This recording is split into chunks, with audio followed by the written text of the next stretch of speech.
everyone, you've seen the thumbnail, you read the title, so we're just going to dive in with this quick tip. Introduced in iOS 17, users now have the ability to download maps for offline usage. So this is going to be really useful on road trips.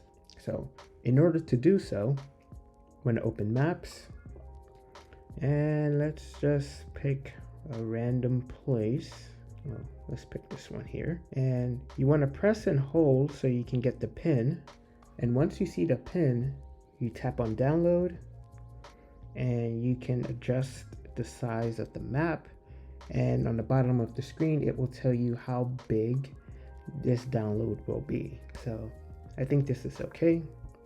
Hit download, and we can see the progress.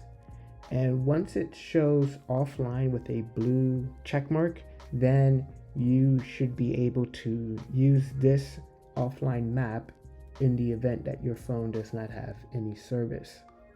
So if you found this helpful, share it with anyone that you think will benefit from this feature. Remember, all engagement is good engagement, and I will see you in the next video. Take care.